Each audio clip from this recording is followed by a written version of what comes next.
1:30 in the morning. Your phone rings. It's your ex, the mother of your child. And she says this: "My last 5 exes, within the last 7 years, they died. I wish death upon them." 2 months later, she's the one who's missing. And the man she called that night, he's got an ankle monitor that tracked his every single move. We got surveillance footage. We got a 9-year-old witness. We got a mother who told everyone around her she wouldn't make it to her 30th birthday. And on March 23rd, 2022, that birthday came and went. She wasn't there, just like she said. What's good, family? Before we get into this, I need to tell you something up front. This case right here, it's going to challenge everything you think you know about missing persons cases. We're talking about video evidence, GPS tracking, multiple witnesses, and a woman who literally predicted she wouldn't live to see her next birthday. Her name was Alexis Wear, 29 years old, mother of 2, hairstylist, makeup artist, building her brand on social media, making real moves toward opening her own business in Atlanta. And on January 30th, 2022, she pulled into a 7-Eleven in Anderson, South Carolina for what should have been a routine custody exchange with her ex. She never made it home. 3 days later, they found her red Honda Accord abandoned on a dirt road in McCormick County. Phone inside, purse with her ID inside, bag of clothes in the trunk. Everything she would need to survive was sitting right there in that car. But Alexis, gone. Now I know what you're thinking. The ex did it, right? That's always the first person they look at. And trust me, the internet had already convicted him before the police even started their investigation. But here's where this case gets real complicated, real fast. See, the ex, TJ Patterson, he was wearing a court-ordered ankle monitor, GPS tracking his every move 24/7. And when the police checked that data, his whole story matched up. Every location, every timestamp, everything. But we're getting ahead of ourselves. To understand what happened to Alexis Wear, we gotta go back. We gotta understand who she was, what was happening in her life, and what she was saying in those final weeks. Because what came out of her mouth in January 2022 terrified everybody who heard it. Let's talk about who Alexis Wear really was. Born and raised in South Carolina. By all accounts, this was a woman who handled her business. She wasn't dramatic. She wasn't the type to create chaos or go looking for attention. She was grounded, practical. When Alexis set her mind on something, she made it happen. Her mama, Alberta, raised her to be strong, independent, and Alexis carried that into her adult life. She had 2 kids, a 9-year-old daughter named Naomi from a previous relationship with a man known as Sosa, and a 2-year-old son with TJ Patterson. Now here's something important that tells you about Alexis's character. She maintained good relationships with both of her children's fathers. She understood that co-parenting required maturity, that her kids needed stability, that everybody had to act like adults for this to work. She was living in Greenville at Rocky Creek Apartments, working from home as a hairstylist and makeup artist, building a social media following, posting modeling content. She had dreams, understand? Already got her business license, already got approved to break her apartment lease so she could move to Atlanta where her brother Travis lived. She was buying merchandise, getting clothing racks, making real moves. Her brother Travis described her as everything you could want in a big sister. Warm, kind, supportive, the life of the party. People gravitated to her. That's just who she was. That's who Alexis Wear was before everything changed.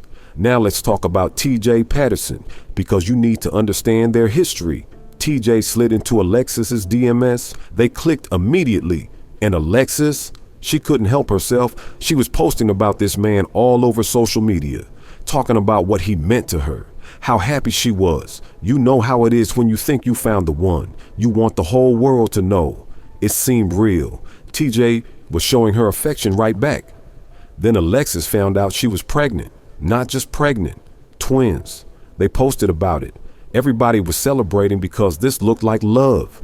This looked like a future. But during one of those routine doctor visits, they got news that broke them both. They lost one of the babies. TJ posted about that pain. He wrote, This feeling I can't shake or hide, sitting in the doctor's office waiting to hear both of the twins' heartbeat, and the doctor tells you I'm sorry, but I can't find the other one's heartbeat. You could feel that through the screen. When their surviving baby boy was born, TJ stepped up, pictures of him with the baby, pictures with Alexis, looking like the perfect little family. Everyone around them said TJ was a good man, great father, treated Alexis right. But eventually, things fell apart. They tried. Some relationships just can't be fixed. TJ left Alexis in October 2021, 3 months before she went missing. And according to him, he hadn't been back to her apartment, not even once, since he left. After they broke up, people close to Alexis started noticing changes, subtle at first, then impossible to ignore, and then in January 2022, in those final weeks before she disappeared, Alexis started saying things that terrified everyone who heard them. Tuesday night, late January, 1:30 in the morning, TJ's phone rings. It's Alexis. She says, "I know you sleep. I know you gotta work in the morning, but let me tell you something right quick." TJ's like, "What you talking about? What's up?" And then Alexis says something that stops him cold. "My last 5 exes within the last 7 years, they died. I wish death upon them." Now TJ thinks she's having some kind of breakdown. He tells her, "Bro, you is tripping. You know what I'm saying? You need help, man. Get off my phone. You talking crazy." He hangs up. But Alexis isn't finished. She starts sending him pictures. A woman crawling on the ceiling, zodiac symbols, meanings about her Pisces sign, all types of what TJ described as weird talk. We don't have confirmation that 5 of her exes actually died. But here's what we do know. Alexis believed it, or at the very least she was saying it, and that matters when you're trying to understand her state of mind. TJ would later go live on social media trying to defend himself, because by that point, people were already pointing fingers at him. He said, "She was dealing with some kind of spiritual stuff. I don't know what was going on. She would just been talking out her head." Now, 4 days before Alexis disappeared, something happened at her apartment complex that's going to change everything you think you know about this case. Alexis lived at Rocky Creek Apartments in Greenville. One of her neighbors had a Ring doorbell camera. And on Wednesday, January 26, 2022, that camera captured something extraordinary. According to family members who spoke publicly about this, the neighbor had witnessed Alexis in the backyard area of the apartment complex, and she was digging. The neighbor saw her either burying something or digging something up, a box. When Alexis realized she'd been seen, she went to that neighbor's door to explain herself. The neighbor didn't open the door. They spoke through the Ring camera and listened to the very first words that came out of Alexis's mouth. "Hey, it's your neighbor upstairs. What's up? I was letting you know that I ain't gonna lie. I do root work and stuff like that, but good and bad. Not hello, not sorry to bother you." She led with root work, and she made sure to specify that she does both good and bad. Now, for those who aren't familiar, root work, also called hoodoo or conjure, is traditional African American folk magic. It involves using natural items, herbs, roots, personal belongings to cast spells or influence situations. Some people use it for protection, healing, love, but it can also be used to cause harm, to control people, to curse people. When you're doing root work, the items you use afterward have to be disposed of properly. You can bury them in a yard, throw them in a river, take them to a crossroads. Some spells require you to bury items in specific locations. Here's what practitioners of root work will tell you. When you bury something in your backyard, especially for love spells, it's to bind someone to you, to keep them close, to make sure they can't leave you or forget about you. But if you're digging someone up, that means you're trying to break the spell. You're trying to undo what you put in motion. In that Ring camera footage, Alexis kept talking. She mentioned moving away. She talked about an ex. She said, "The only way I know I can get away from him." She talked about difficult situations. She said she could read people, that she'd been reading him the whole time. She said, "I planned my time, and I said when it was going to happen." An activist named Tracy, who was helping with search efforts after Alexis disappeared, later went to Rocky Creek Apartments. Tracy confirmed there was an area in the back that looked like something had been dug up. The ground was disturbed, but the box, nobody ever found it. To this day, we don't know where that box is or what was in it. Now think about the timeline here. This Ring doorbell footage happened Wednesday, January 26th. 3 days before that, on Tuesday night at 1:30 a.m., Alexis called TJ and told him, "My last 5 exes died. I wish death upon them." Was TJ one of those exes she was talking about? Was that box in the backyard connected to him? And if it was, what was she doing? Was she casting a spell, or was she breaking one? Because here's what some people who understand root work have pointed out. If Alexis was burying something, that means she was casting or maintaining a spell. But if she was digging something up, that means she was trying to undo a spell. She was trying to break whatever she had put in motion. Hold that thought, because what happened the weekend before she disappeared is going to send chills down your spine. Saturday, January 29th. One day before Alexis vanished, she's at her mother Alberta's house with both of her children. She calls TJ and tells him he can come see his son. Then she changes her mind. She tells TJ, "Just wait, let me spend more time with him." TJ's confused. He says, "What you mean spend more time with him? You done had him 2 weeks. I ain't seen my son. You ain't even let me video chat him." And then Alexis says something that stops him cold. "I can feel him crying through you. Let that sit for a second." She told TJ she could feel their son crying through him, like she had some kind of spiritual connection or premonition, like she knew something terrible was coming. TJ asks if he can get his son on Sunday. Alexis says, "Let me think about it." Sunday morning comes, January 30th. TJ's hurting. He can see something's wrong with Alexis. He knows she's going through something mentally, and it's affecting him because he still cares about her. He decides he's going to go to church. But before TJ leaves for church, Alexis calls him. And what she says next is going to change everything.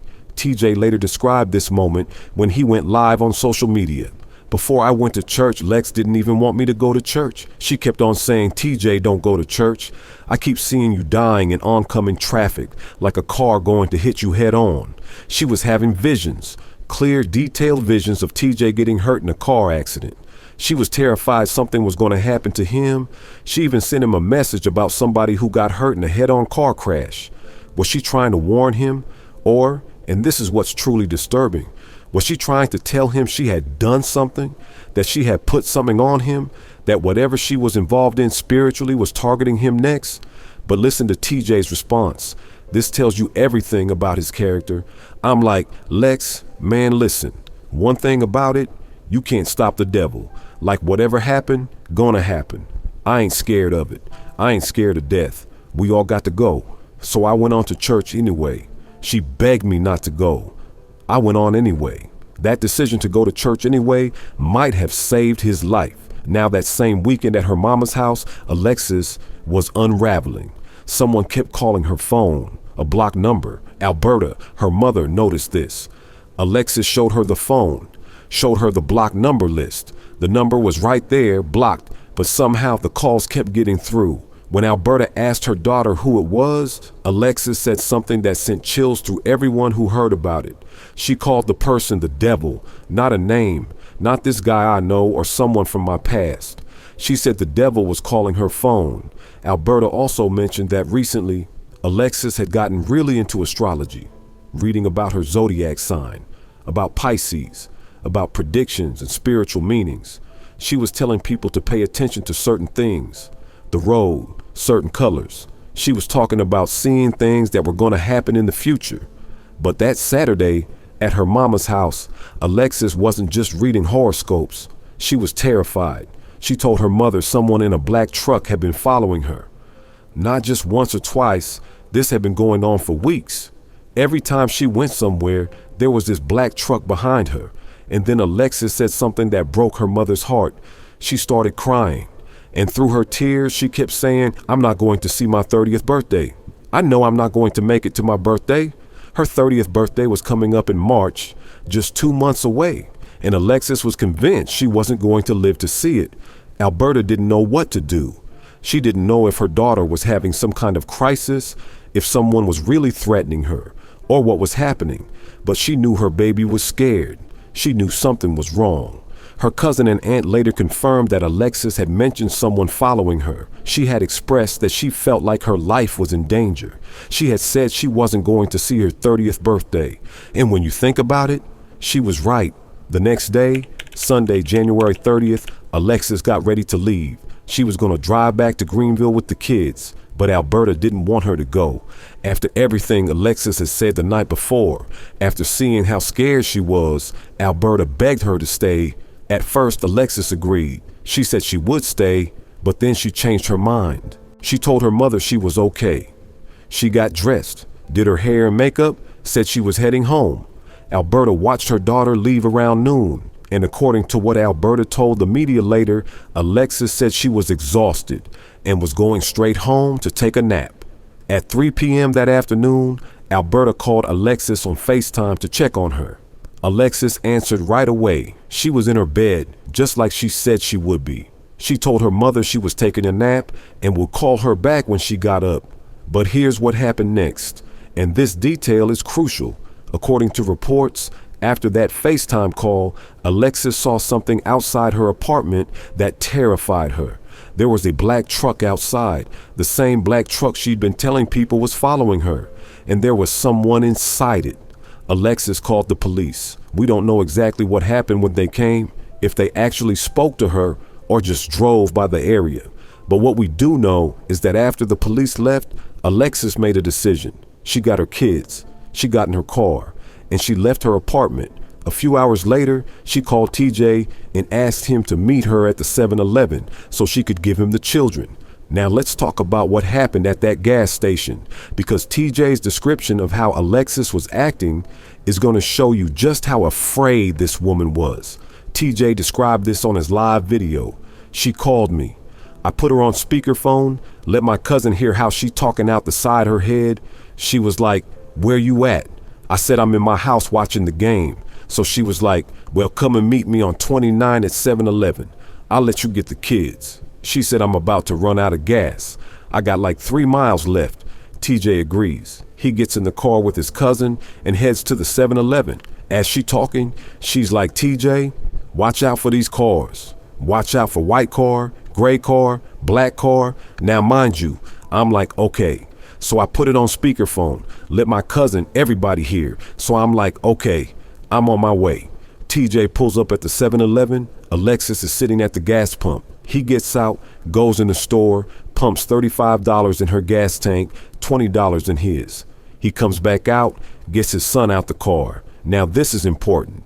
TJ was expecting to just pick up his son. That was the plan. But when he got there, Alexis asked if her daughter Naomi could go with him too. TJ said, yeah, she can go. So I was like, okay. She said, TJ, watch out for this car. She pointed at cars, like white car, black car, gray car. She said, watch out for these cars. She said, matter of fact, don't stop at no red lights. Don't stop at no red lights. TJ's trying to understand what's happening. He tells her, babe, you need help. You need to get some help. She was like, I'm telling you.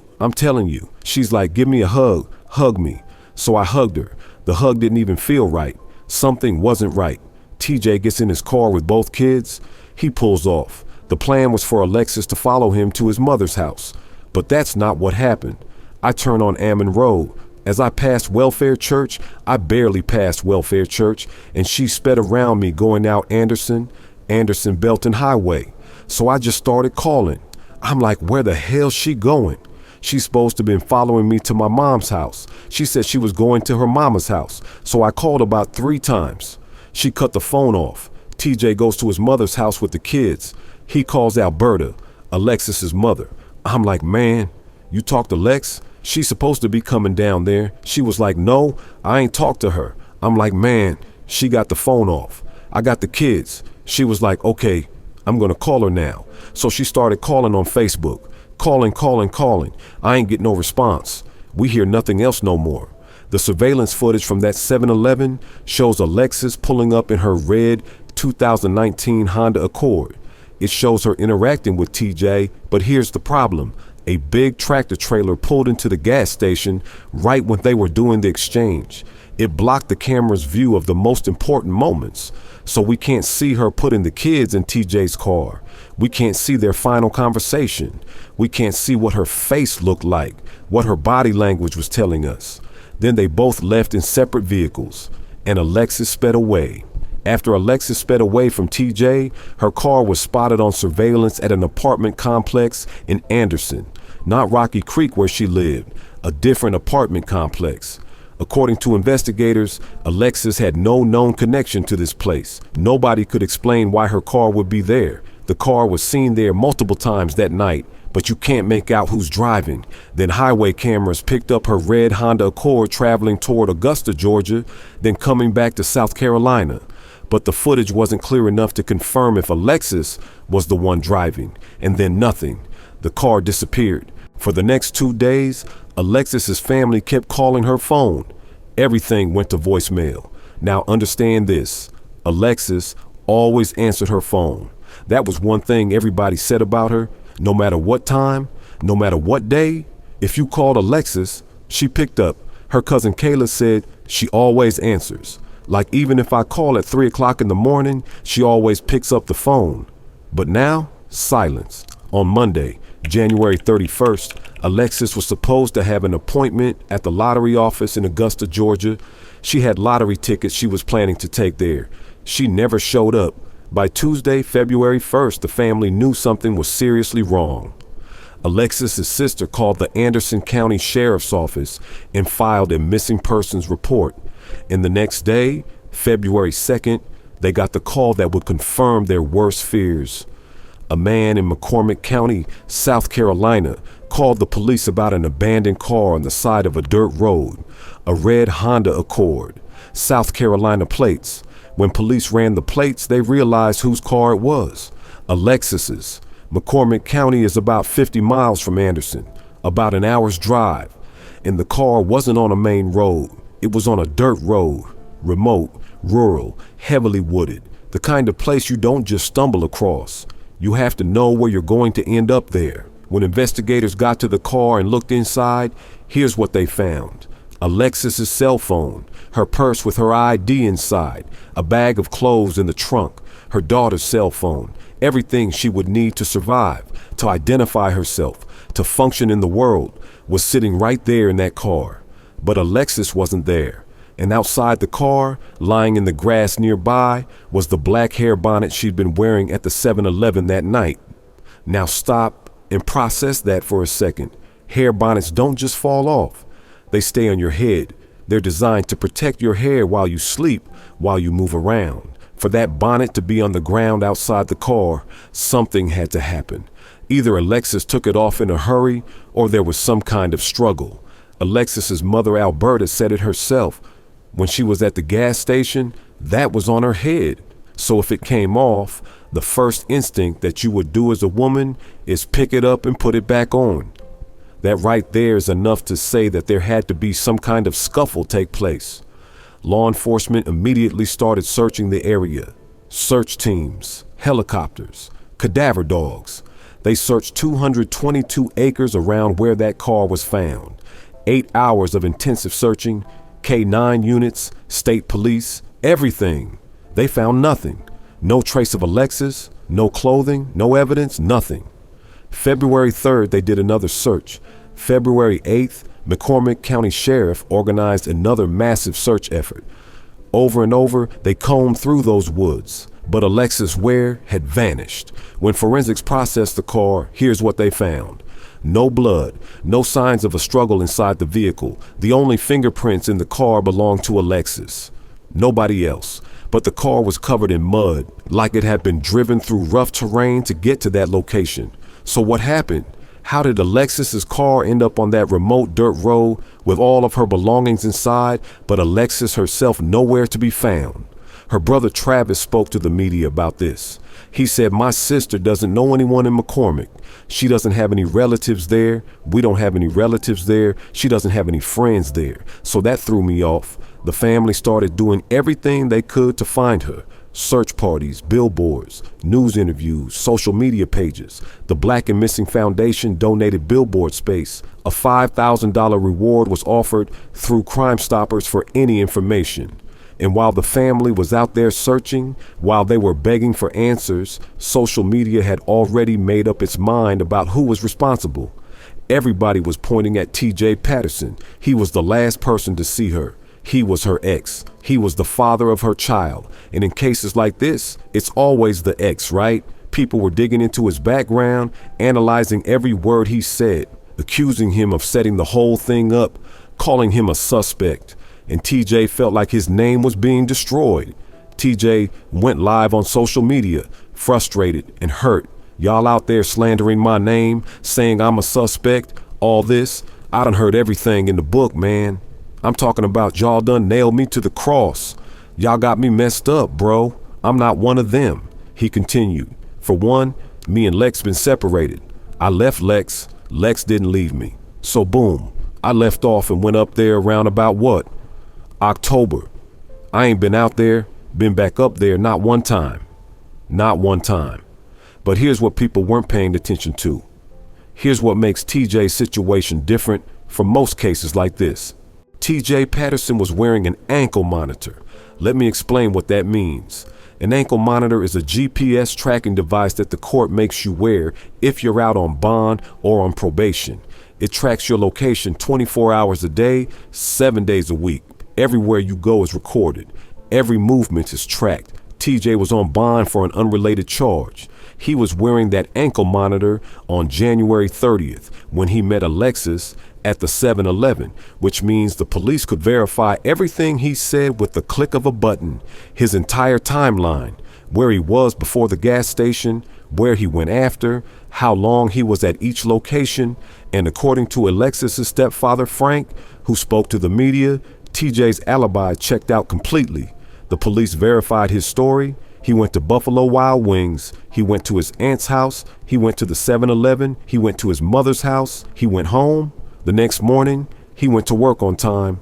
Everything matched up with what the GPS showed. And remember, TJ's cousin was with him that day. His cousin heard the phone call from Alexis. His cousin went with him to the gas station. His cousin saw everything. But there's another witness, someone even more important, someone who was there at that 7-Eleven, someone who left with TJ, Alexis's 9-year-old daughter, Naomi. Naomi was in the car when they left that 7-Eleven. She saw everything. And the Anderson County Sheriff's Office questioned that little girl. They sat down with her for 3 to 4 hours. And you know what Naomi told them? The exact same story TJ told. Not similar, not close, exact. Her family confirmed this publicly. Every single time they asked Naomi what happened that night, her story never changed. She said the same thing every time. She told them they got gas. Her mama drove off real fast. She went a different way. A 9-year-old child doesn't lie consistently for hours. Children, especially when they're scared or confused, they mix up details. They change their stories. But Naomi, her account was solid, and it matched what TJ said word for word. So the police had GPS data from TJ's ankle monitor. They had his cousin as a witness. They had Naomi's testimony. They had surveillance footage showing them at the gas station together. Everything checked out. On January 30th, 2023, exactly 1 year after Alexis disappeared, the Anderson County Sheriff's Office made an official announcement. They released a statement saying that TJ Patterson was no longer a person of interest in this case.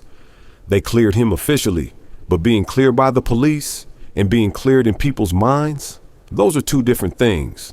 Some people still think TJ knows something. They think maybe he didn't do it himself, but maybe he set it up. Maybe he had someone else involved. And I understand why people think that way, because when a woman goes missing after meeting her ex, it's natural to look at him first. But here's what I want you to understand. TJ is not the only person in Alexis' life who people should have been looking at. During his live video, TJ said something that should have received way more attention. Let's go ahead and tell when I was locked up during my time. What about that dude Lex was messing with, having an affair with? What about that? Ain't nobody speaking on that. That's who was obsessed with her. Y'all seen the messages? She sent me the message, tried to tell me don't send it out, Don't send it out. Nobody don't know. I'm tired of people bashing my name. I'm sending everybody I know. TJ is saying that when he was in jail, Alexis was involved with another man, and this man was obsessed with her.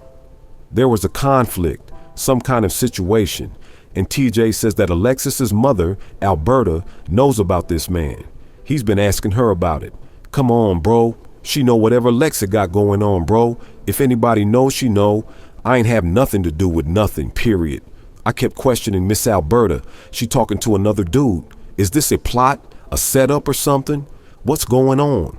So I finally kept drilling her. So one day, last Monday, she sent me a message. She said, oh, it hit me like a lightning bolt. Yes, she was messing. I didn't want to be the one to tell you. Yes, she was having an affair with this dude. So allegedly, Alberta knew about this man. She knew Alexis was seeing someone.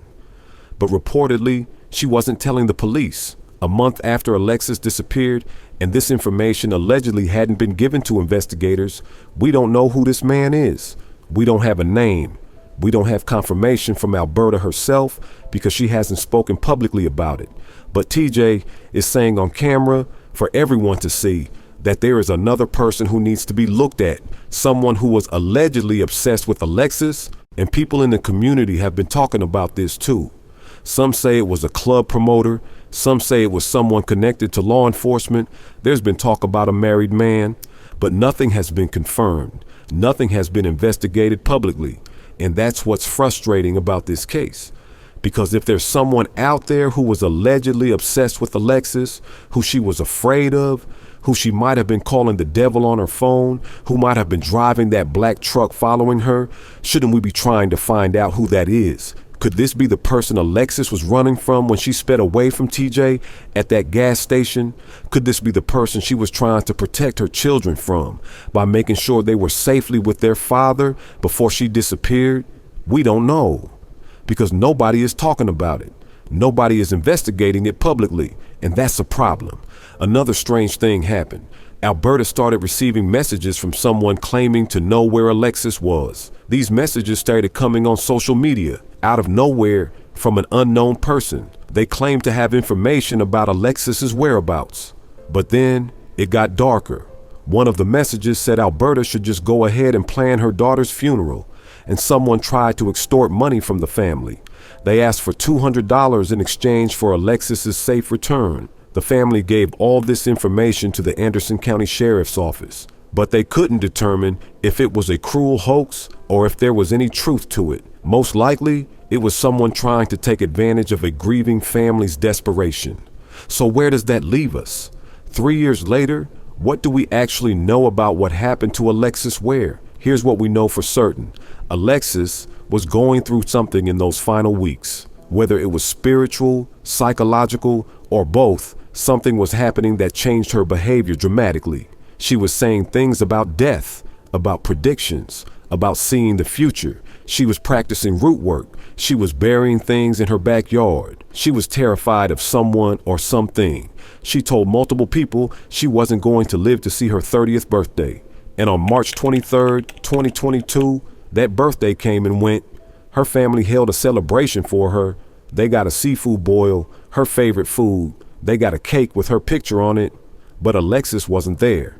Just like she predicted, she didn't make it to 30. Now, there are several theories about what happened, and I'm going to walk through them honestly, because this case doesn't have a clear answer. Some people believe this was spiritual consequences, that if you cast spells to harm people, if you wish harmful things on people, and those things actually happen, there's a cost. There's always a cost. They believe Alexis successfully cursed people in her past, and when those things manifested, the spiritual forces came back for her. They took her mind first, making her paranoid and afraid, and then they took her life. Whether you believe in that or not, the fact is Alexis believed it. Her fear was real. Others think Alexis was experiencing a severe mental health crisis, that maybe postpartum depression from her youngest child or another condition had been triggered. Her behavior, the paranoia, the predictions, the giving away of possessions, the decisions she was making, all consistent with someone experiencing a severe episode. If that's what was happening, it's possible Alexis drove to that remote area, left her car, and wandered into the woods in a confused state. Maybe she's out there somewhere and they just haven't found her yet. Some people think Alexis planned this. They point to the bag of clothes in her trunk, the fact that she made sure her children were safe with TJ before she disappeared, the way she sped off so deliberately. They think maybe Alexis was trying to escape from something or someone in her life, and she created a situation that would make it look like foul play so nobody would come looking for her. Maybe she's alive somewhere, trying to start over. But if that's true, why would she leave her phone and her ID? How would she survive without those things? And more importantly, would a mother who loved her children as much as Alexis did really abandon them like that?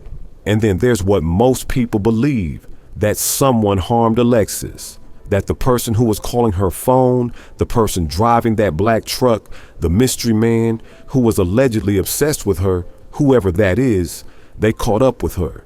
Maybe they were following her when she left the 7-Eleven. Maybe they forced her off the road. Maybe they confronted her at that remote location and something terrible happened.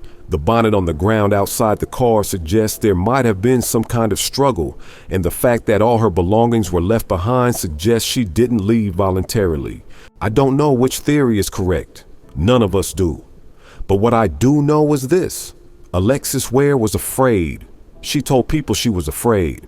She said someone was following her. She said someone was calling her. She said she was in danger. And now she's gone. 3 years later, as of 2025, her family is still fighting for answers. On January 30th, 2025, the 3-year anniversary of Alexis's disappearance, her family did something powerful.